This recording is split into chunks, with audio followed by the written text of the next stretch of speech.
Oh yeah, baby, it's fucking fight week! Oh, let's turn the music on, why don't you?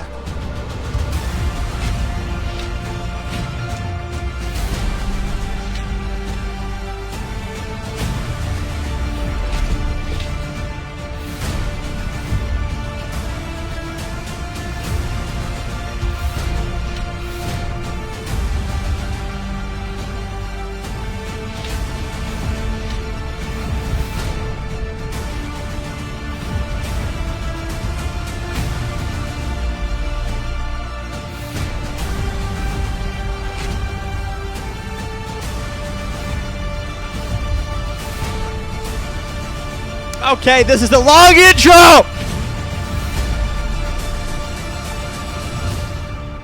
Woo! Who's ready for the fucking BMF, dude? Are you ready to get your BMF on?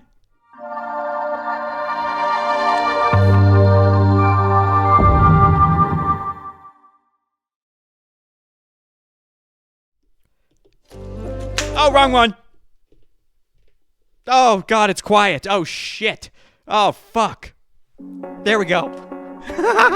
Woo! We're off to a rocky, rough start, people, but that's okay.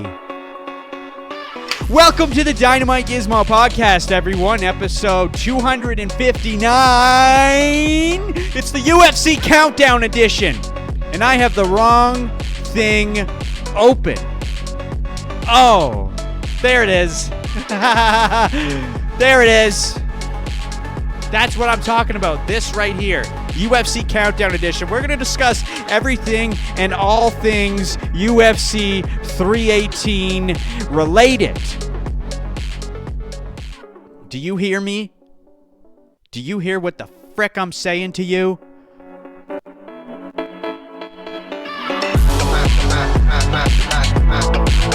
Okay, enough of that shit. All right, we had enough of that. Pause that stuff. Put it on hold. We don't need that shit anymore. I will break down fights. I will give updates and news. Fights to look out for. Any other fucking news you need to know about UFC 318. And at the end of the episode, I'm going to give you my full fight predictions as to who I think is going to win.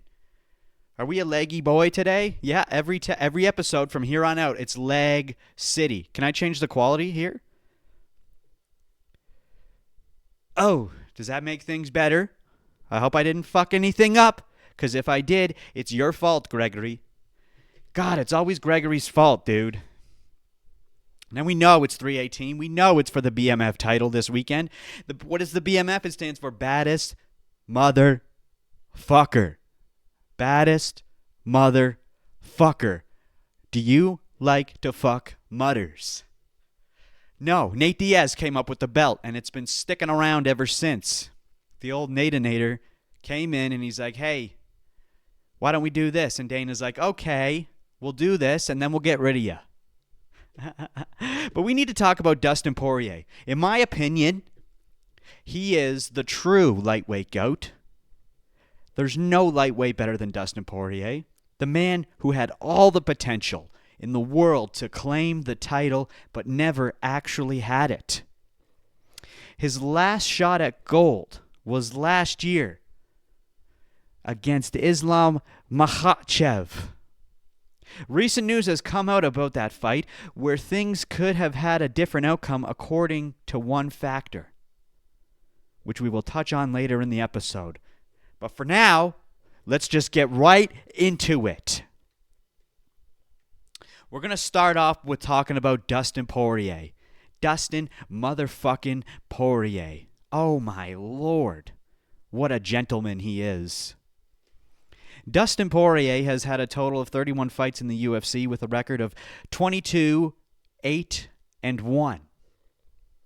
His last 13 fights were all either main events or co-main events, except for UFC 298, where he fought Michael Chandler in the feature right before the co-main event.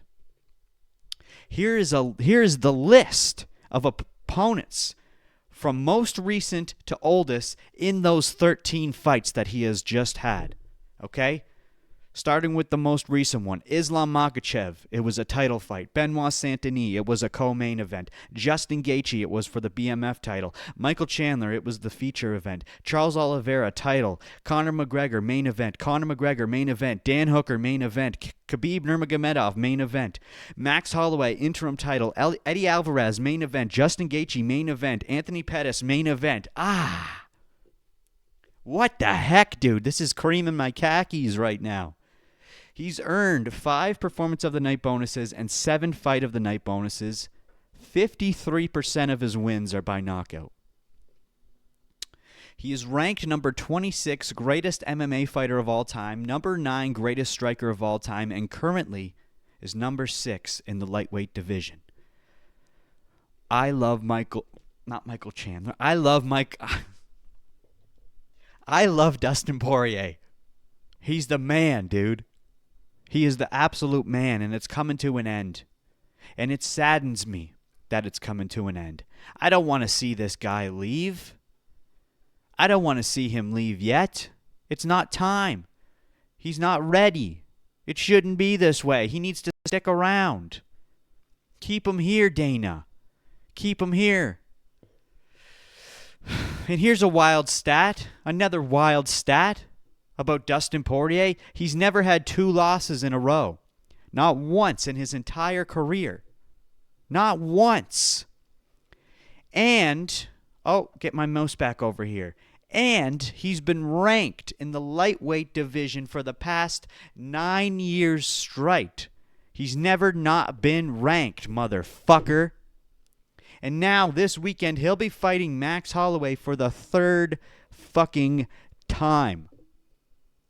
And Max, by the way, has been in the UFC almost as long as Dustin Poirier. He made his debut in 2012, almost exactly 1 year after Poirier. And guess what? Dustin was Max's very first opponent in the UFC. Huh? That debut didn't last long, though. Just 3 minutes and 23 seconds into round 1, Dustin submitted Max with a triangle armbar. And that win earned them their first UFC bonuses. Both of them. Now fast forward to 2019, Dustin and Max met again. But this time, it's not a 3-round prelim fight, no. They're much older, they're much more wiser, they're much more experienced. It's a 5-round war, and it was the main event for the interim lightweight champion. All right? Now, if you remember that time, it was one of the most chaotic and unforgettable eras in UFC. Maybe the most memorable eras in UFC.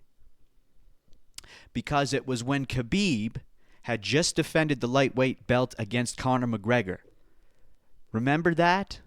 Iconic moment. Maybe the most iconic moment in UFC history. And when Khabib did defend that belt against Conor McGregor, all hell broke loose. Okay, immediately after submitting Conor McGregor, Khabib leapt out of the cage and attacked Dillon Danis in the crowd. Then Khabib's teammates stormed in and started brawling with Conor. The whole thing was absolute madness. And the Nevada State Athletic Commission came down hard, suspending Khabib for 9 months with a $500,000 fine. And his teammates Abubakar Nurmagomedov and Zabara Takhagov got a full year of suspension each. So Khabib refused to return unless his teammates were treated fairly, saying, "If you're going to punish my brothers, I won't fight until their suspensions are up as well." So the UFC needed to move on with the lightweight title. And it was effectively frozen because Khabib refused to fight, which led to Dustin and Max Holloway fighting for the interim belt. That fight in April 2019 between Max Holloway and Dustin Poirier for the interim title was pretty insane. In round 1, Dustin cracked Max with an uppercut. Actually, it was an uppercut hook combo that nearly ended it. He dominated the early rounds while Max kept pushing forward. You know, he's a fucking tank. You can't knock that guy down unless you're Ep.259. Poirier. But they went the full 5 rounds. Dustin then won and was awarded the interim title. Okay? So although Dustin was not the undisputed, he did have the interim. Both men got Fight of the Night bonuses, and it was later nominated as Fight of the Year. And later that year, Khabib did actually return. His suspension was up, and so were his teammates, so he did return. And that was Dustin's new task. He had to unify the belt against one of the most dominant champions in UFC history. Khabib and Dustin Poirier fought in September of 2019, and while most expected a dominant win from Khabib, it wasn't that easy for him. In round 3, Dustin Poirier caught Khabib in a deep guillotine, standing at first, then dropping to the mat, squeezing for dear life. The crowd erupted. It looked dangerously close. But Khabib, calm as ever, adjusted and then slipped out. And he did this right in front of Khabib's father. Khabib's father was right there watching, and Khabib said, "I cannot let him choke me out in front of my father." And he didn't. And then minutes later, Khabib got Dustin's back and submitted him by rear naked choke. And there it was. Dustin's dream of becoming the undisputed lightweight champion was absolutely crushed. But he didn't stop there.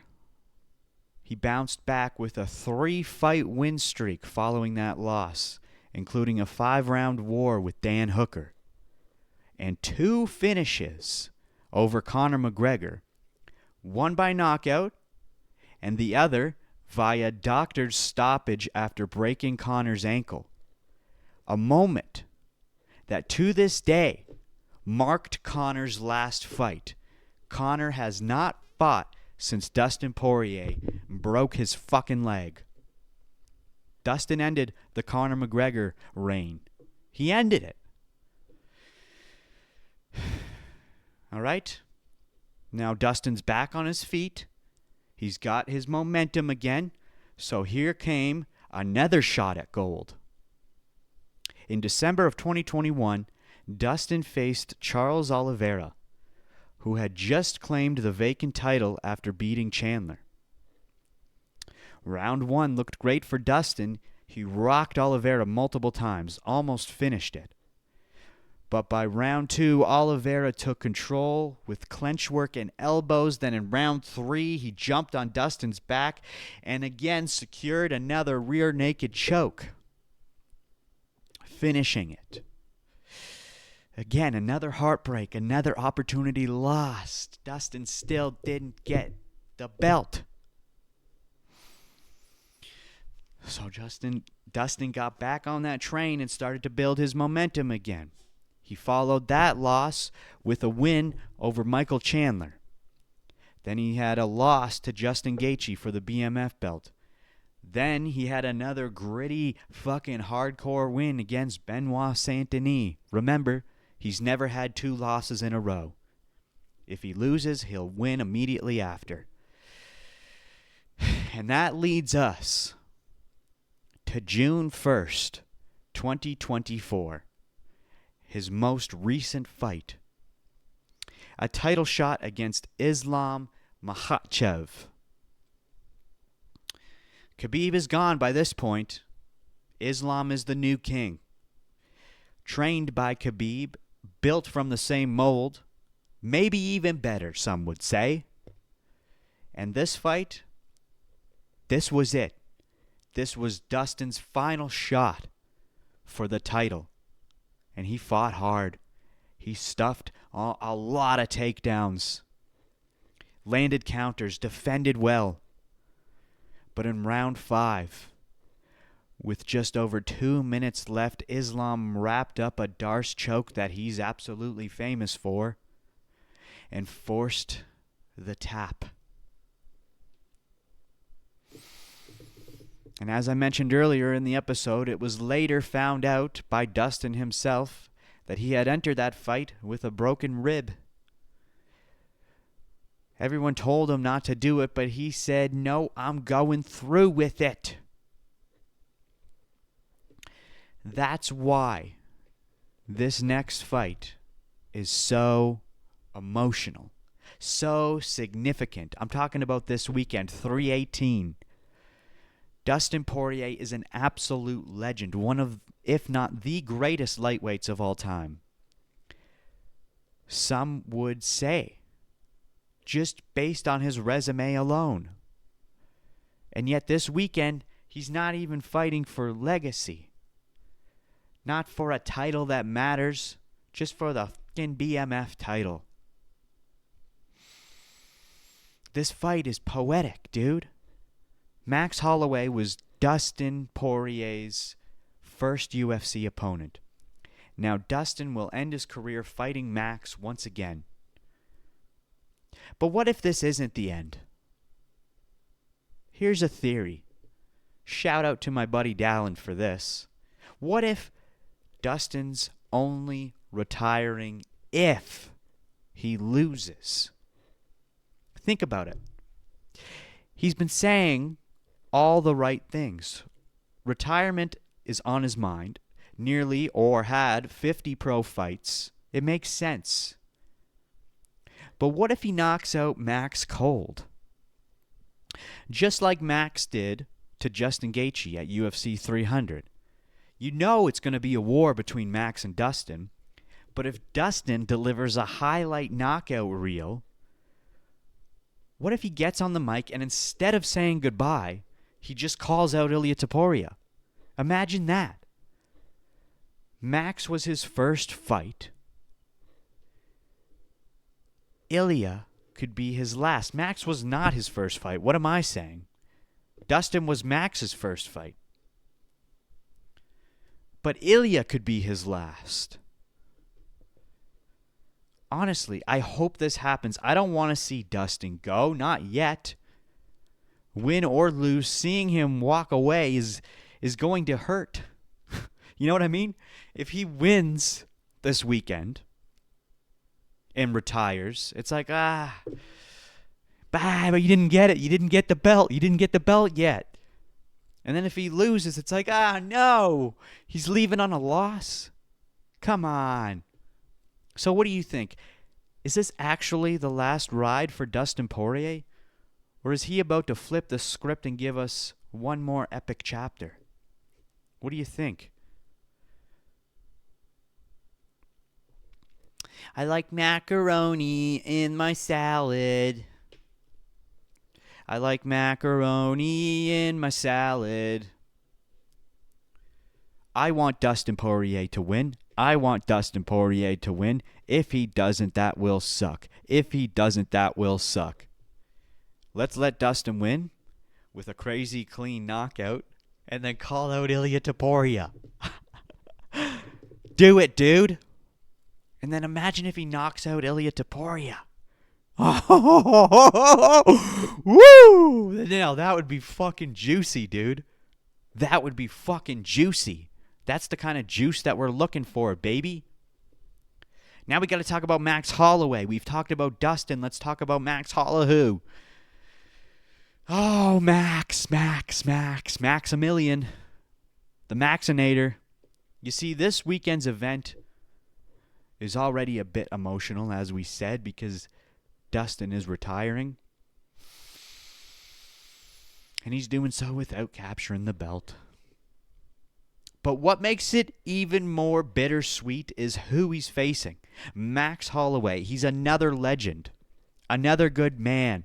A fighter who genuinely respects Dustin and cares about him. There's no beef between these two guys. They might make up some beef at the pre-fight press conference, but you know they have respect for each other. They might not even make up beef at the pre-fight press conference. They might just have nothing but good things to say about each other, and I hope they do, to be completely honest.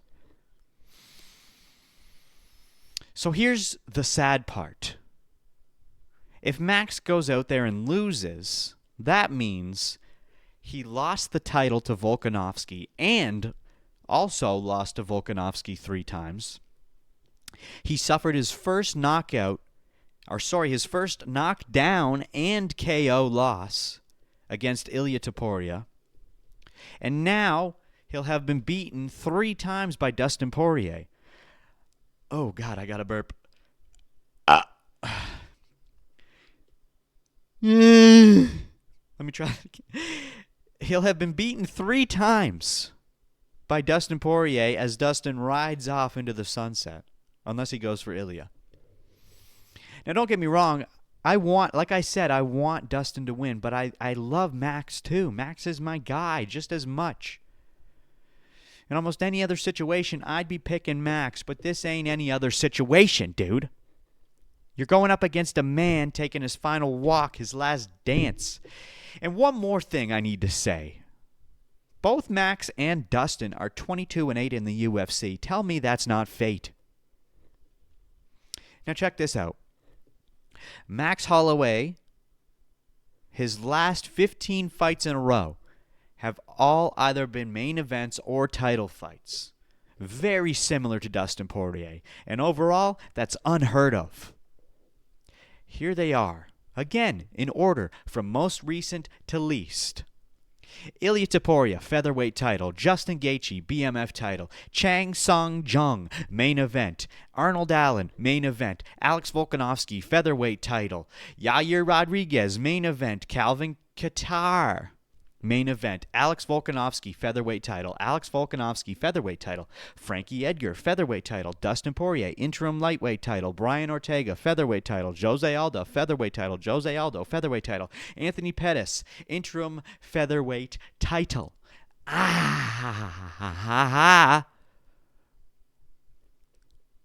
Come on, guys. You need to respect this fucking card. After winning the interim featherweight title against Anthony Pettis, Max defended it 4 times before finally losing it to Volkanovski. And he tried twice, back-to-back, to win it, but he couldn't get it done.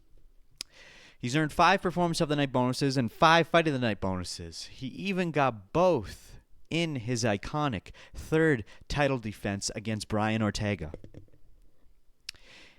And the resume just keeps growing, my guy. Max holds wins over Jeremy Stevens, Charles Oliveira, Cub Swanson, all absolute dogs. And back in 2013, Max took his 3rd UFC loss total against Conor McGregor. But from that moment forward, he went on a 13-fight win streak and then captured the featherweight title in that 13-fight win streak, defended it 3 times, and set the record for the longest win streak in UFC featherweight history. Then came his 2nd clash with Dustin Poirier for the interim lightweight title. And that loss to Dustin Poirier was his first loss in over 4 years. And until he met Ilia Topuria last year, Max had never been knocked down in his entire 10-year UFC career. His overall UFC wins break down like this: 12 by knockout, 12 by decision, and 2 by submission. There's also some of these stats. He was MMA Fighter of the Year in 2017, number 2 greatest MMA striker of all time, number 3 greatest MMA fighter of all time, number 12 current pound-per-pound fighter in the world. And let's not forget, he declared himself the best boxer in the UFC mid-fight while dodging punches without even looking against Calvin Kattar. And honestly, he might be right, at least at that time anyway. And if you haven't seen that fight, oh my Lord, do yourself a favor and go watch it. One final tidbit.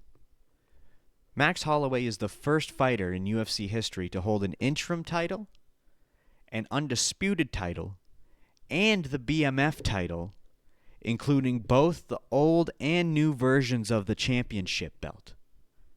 Max is the fucking man, dude. But so is Dustin. You gotta look at these stats, my guy. Now I know some people might be out there saying this is a trilogy fight, doesn't make sense. Dustin deserves a better final opponent for this last dance. There's no real title on the line. These guys are getting old and played out and blah, blah, blah. But think about it, okay? Just stop and think about it for a second. At the time this fight was booked, okay, at the beginning of this year, Ep.259 Poirier was still sitting at featherweight with no confirmed move up to heavyweight. The talk of even him vacating wasn't even a thing at this point.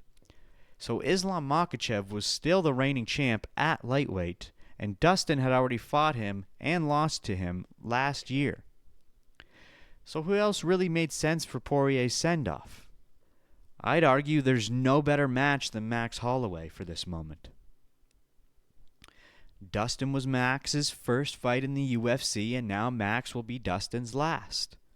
So after hearing the credential of both these warriors, after seeing what they've done for the sport, let me ask you this. Is Max Holloway capable of closing Dustin's career with a loss? Or is Dustin just destined to finish his story with a highlight KO and make it 3-0 against Max Holloway? Let me know in the comments below. This one's personal, this one's emotional, and this one's going to be unforgettable. Now, before we get into the UFC fight predictions, which I forgot to mention at the beginning of the episode, but it doesn't matter, there's a few other notes we got to take into consideration for this weekend. Okay? Really only one. Joe Rogan's not going to be there. The fucker's flaking on us. He's supposed to be there for every goddamn main number event. And he said, I'm not doing it. And it's not because he doesn't want to. It's because of a scheduling issue or some shit. He never actually declared what the real reason is. But he's not going to be there for Dustin's send-off, dude. Of all the cards you could miss, Joe Rogan, you choose the one where Dustin is retiring? Are you kidding me? You can't do that. Rogan, whatever you got going on, cancel it, dude. Get in that fucking Octagon. You're a disappointment to me and everyone who watches the UFC. Rogan, come on, man. It doesn't matter what card you miss. You know that Dustin Poirier is retiring, and that's the one you're going to miss? What could possibly be more important than a Dustin Poirier retirement fight? Rogan, come on, baby. Why is he leaving us like this? Who does he think he is? Who do you think you are, Rogan? Joe Rogan. Ho Rogan. Ho Rogan, Ho Rogan, Joe Rogan, I love you. Okay, if you take a look to the screen right now, which I'm sure you've been looking this whole time, but this here, my friends, is a fight prediction sheet. Have a fucking tasty-ass look at it. It's tasty, isn't it? Whoops. Oh, yeah, that's tasty. That's tasty. Whoa, son of a gun. Okay, you got the early prelims, the prelims, and the main card, all right? This sheet is available in the description of this video, okay? Open the description, find the link that says Fight Prediction Sheets. It takes you to a Google Drive. You can download this, print off as many copies as you want, hand them out to your friends, and invite them over for a UFC fight night. You guys can watch together and vote on your picks throughout the night. Now let me show you how it works, okay? I create these. This is my creation. This is my invention. Let's zoom into Dan Ige and Patricio Pitbull, shall we? Okay, so if you look here, you've got the number in which the fight is happening. Okay, you've got the weight class, you've got their names, you've got their Vegas betting odds, you've got their nicknames, you've got their fight records on the side, you've got the country in which they're from, pictures of the fighters, their ranks, their flags, okay? And then these vote and win check boxes. You check off vote for the fighter you want to win. You check off win for the fighter who actually does win. And if it's a draw or stoppage or whatever, no contest, anything else, you check off this box. Bada boom, bada bing. Now let's get into my fight prediction, shall we? We're going to start all the way at the bottom. We're going to start all the way at the motherfucking bottom. Let me just get these up and going. Oh, savage. Okay. So the first fight of the night, we got these two delicious women who go by the name of Carly Judas versus Nicole Cagliari. Okay. Not familiar with either of them. Carly Judas. Okay. All four pro wins are by first round knockout. Okay? She's a southpaw flyweight with a lot of explosive power. But I've never seen this bitch fight before. I'm sorry, I don't mean to call you a bitch, but that's just how it is. And then this other girl, Nicole Cagliari. She's from Brazil. She's 8-3 pro record. She won the Contender Series via first round armbar. 3 submission wins overall. Her UFC debut was a split decision loss. So for this one, I think I'm going to go for crispy. I'm going to go for the Krispy Kreme donut.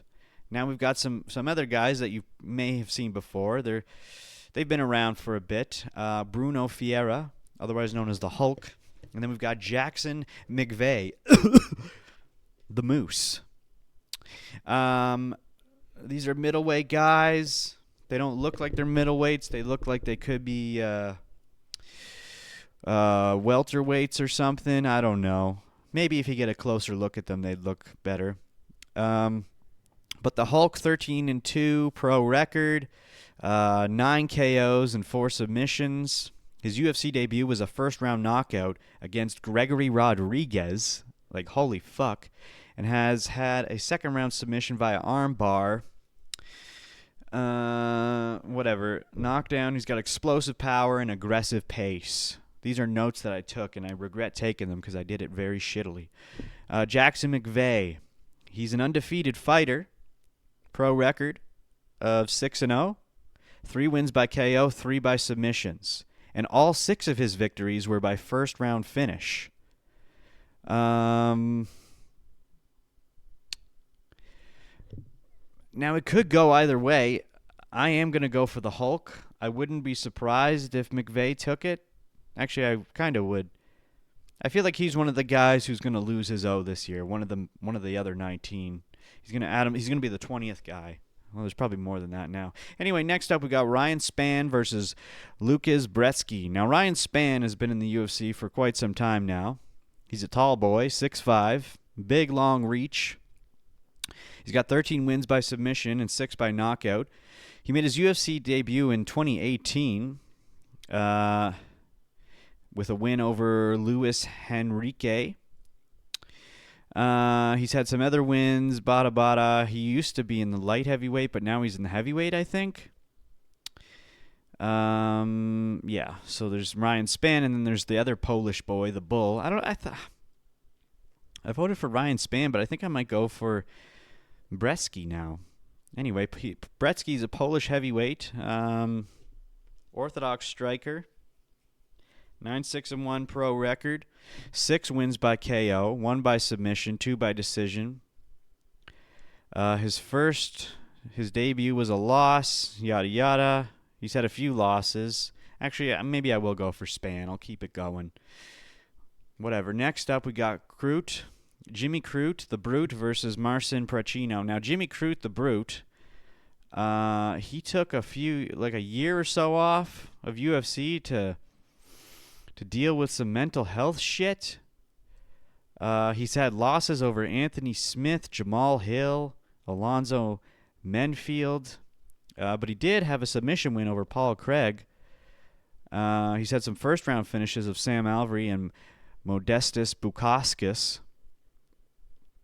As much as I want to go for the Brute, I think I'm going to go for Pracino. He's got more of a karate style.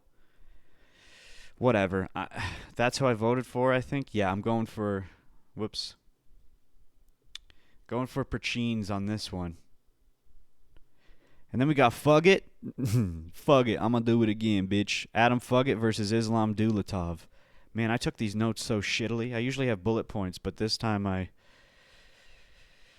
don't. I put them all in a big fat fucking paragraph. Anyway. What does it say here? So, Fugit, his debut was a loss to Michael Morales, which is pretty expected. He's had a win over Yasuku Kinoshita. Most recent win was Josh Quaylen, but yada yada, whatever. And then Dulatov, German boy named the Ripper, 11-1. God, these notes are shitty, dude. Fuck the notes, dude. I'm just telling you who I'm voting for, because I can't read these notes. They're too clumped together. This is bullshit, dude. Don't ever make notes like this ever again. Okay? So for the fifth fight of the night, I'm going for the Ripper, Islam Dulatov. Not to be mistaken with Islam Makhachev. Okay? Then we move up to Gouter versus Valentin. Now, if you remember Valentin, he fought against Terrence Finney a couple months ago. And Terrence Finney, that stupid fat motherfucker, held him up against the cage the entire 3 motherfucking rounds.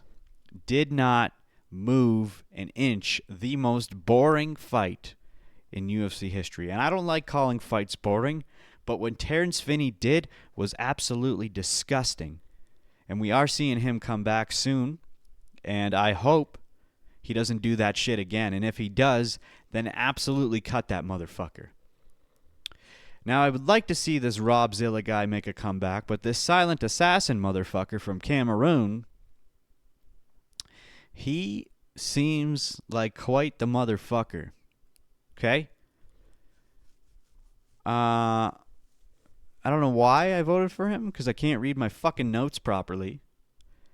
But I did, so that's who I'm going for. So I'll just plop that in here. Now we've got Prado versus Vereteneknaknaknaknov. Now for this one, I went for Francisco. Why? Because he's from Argentina. Okay, he's a black belt in Taekwondo, purple belt in BJJ. Debuted February 2023 and lost to Jamie Malarkey. Malarkey. Whatever, dude.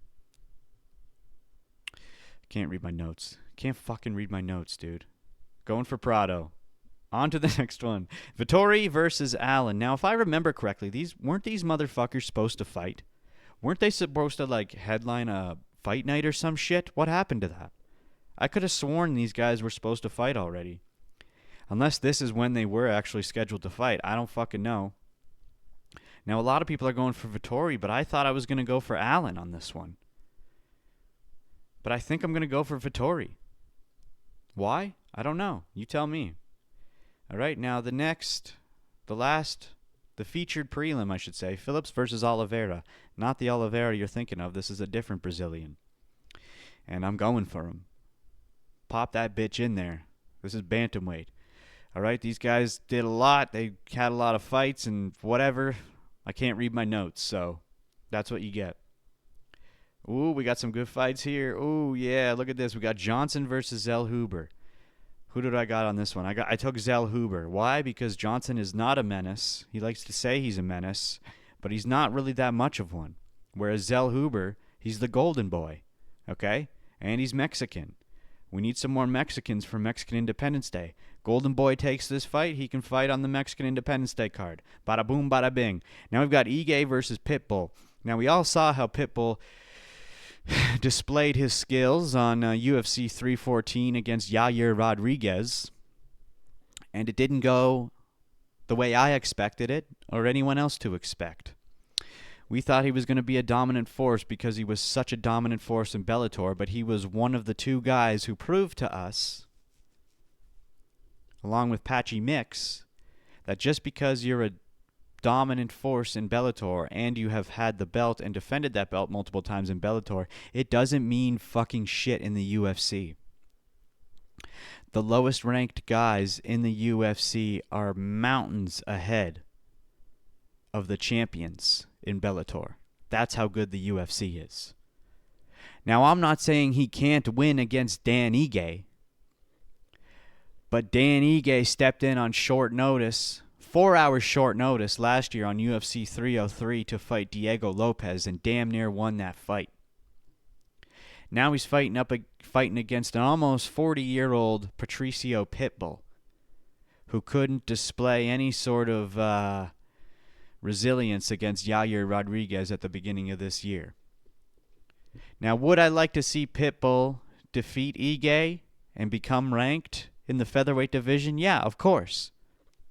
But I don't think it's going to go that way.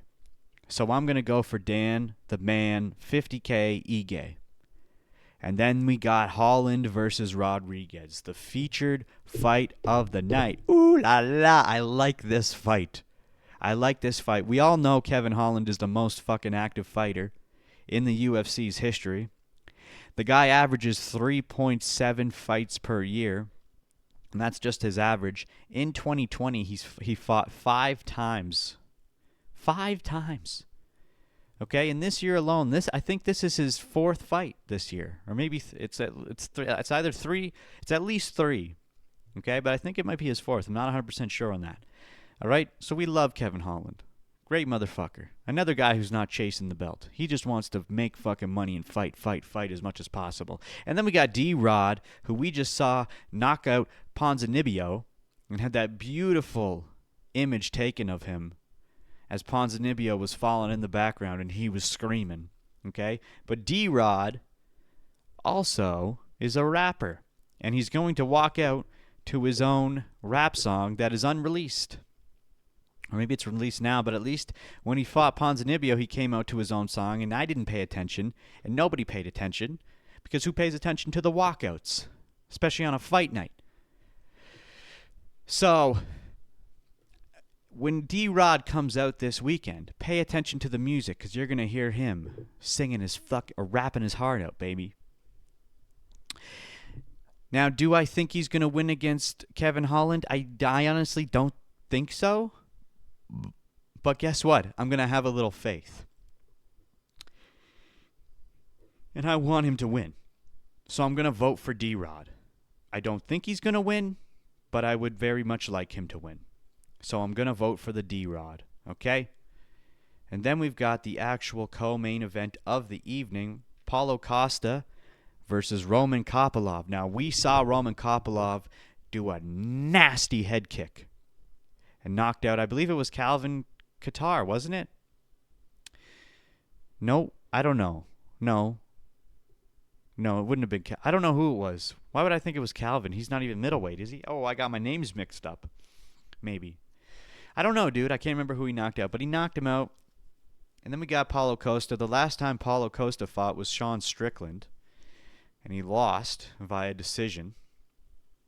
Paulo Costa has been saying he needs to bring back the old Paulo Costa and turn the eraser back on, but I don't know if that's going to happen. Roman Kopylov is a dominant force. He's a Russian. You know, not only does he have good Sambo wrestling, but You know he's got good kicks and good punches. Paulo Costa's a funny guy. He used to be able to fight good. I don't know if he's got it anymore. I'm going to go for Roman Kopylov on this one. Okay, then the main card, the main event of the evening, Max Holloway versus Dustin Poirier. You already know I'm going for Dustin Poirier. There's no reason not to. If you're going for Max Holloway, I mean, I respect it, but I don't at the same time. Okay? We need our boy Dustin Poirier to win. We need Poirier to take this win. Come on, baby. Come on, people. We need Poirier on this one. Don't be shy. Don't be shy. So that's it. Remember, if you want this fight prediction sheet for just yourself, okay, maybe you're just watching the fights yourself and you want to keep track, just get the sheet, dude. It's easy to keep track this way. It's got all the information you need. Even if you don't know about UFC, even if your friends don't know about UFC, they can use this sheet to their advantage. Okay, and I didn't even mention, at the bottom of the sheet, you can fill out your total at the end. You can tally up your score, tally up your points, make a little game out of it, huh? Have some fun. It's free. It's fucking free. I'm not charging a damn thing for it. It's in the description. Click the link in the description. Don't be shy. Didn't mean to do that. That's it for this episode of the DynamiteGizmo podcast, episode 259, I think. Almost at 260, almost at 300. Anyway, I hope you enjoyed it. If you do, like, comment, subscribe, hit the bell if you want. You really don't have to, but I would like it if you did. Especially the subscribe button. That's my favorite. I love it when people press that button. But anyway, that's it. Bye!